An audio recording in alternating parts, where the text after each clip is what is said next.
विदर्भावर उष्णतेचा कहर हा दिवसेंदिवस अधिक भीषण होत चाललेला आहे। सूर्य अक्षरशः आग ओकतोय। प्रखर उन्हाच्या झळांनी नागरिकांच्या अंगाची लाहीलाही होते। बुधवारी वर्ध्यात तब्बल 47.1 अंश सेल्सिअस तापमानाची नोंद झाली। विदर्भातील यंदाच्या हंगामातील उच्चांकी नोंद आहे। नागपूरमध्येही पारा 46.6 अंश सेल्सिअसवर पोहोचला।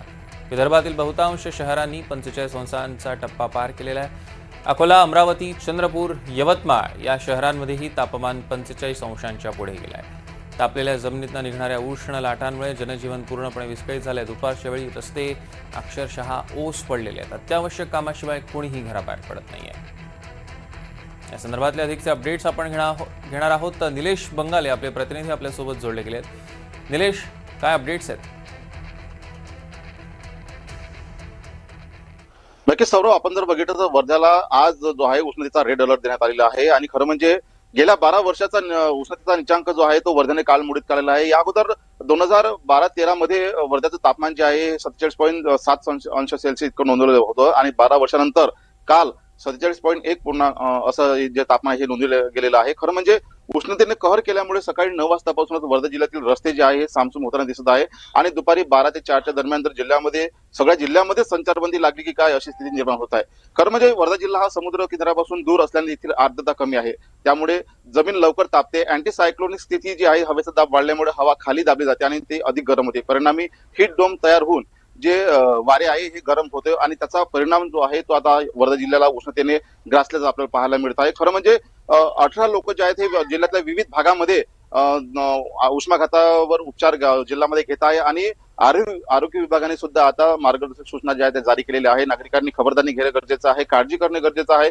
जास्तीत जास्त पाणी पिणे आणि तेलकट पदार्थ कमी खाणे आणि बहुतांश वेळी सकाळी 12 ते 4 वाजेपर्यंत बाहेर न निघणे आणि सायंकाळी सुद्धा निघाल्यावर थोडा रुमाल वगैरे बांधून निघणे अशा सुद्धा मार्गदर्शक सूचना ज्या आरोग्य विभागाने जारी केलेल्या आहे।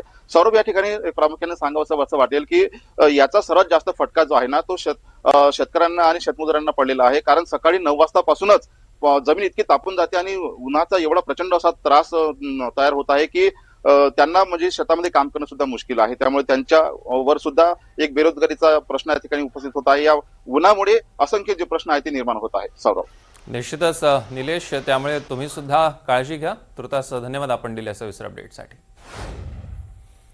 दरम्यान विदर्भातील तापमान वाढीवर काँग्रेस नेते विजय वडेट्टीवार यांनी सुद्धा एक एक्सपोस्ट केलेली आहे। काय आहे ती पोस्ट बघूया। केवळ तापमान वाढीचे आकडे नाहीत तर निसर्गानं दिलेला हा धोक्याचा इशारा आहे। वर्ध्यात 47.1 अंश सेल्सिअस, नागपुरात 46.6 अंश सेल्सिअस तापमान आहे। विकासाच्या नावाखाली अविरतपणे चाललेली वृक्षतोड, शहरांचं होत असलेलं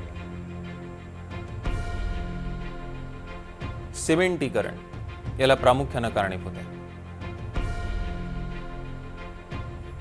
एसी केबिनमध्ये बसून बैठका घेणाऱ्या सरकारला वास्तवाची जाणीव कधी होणार?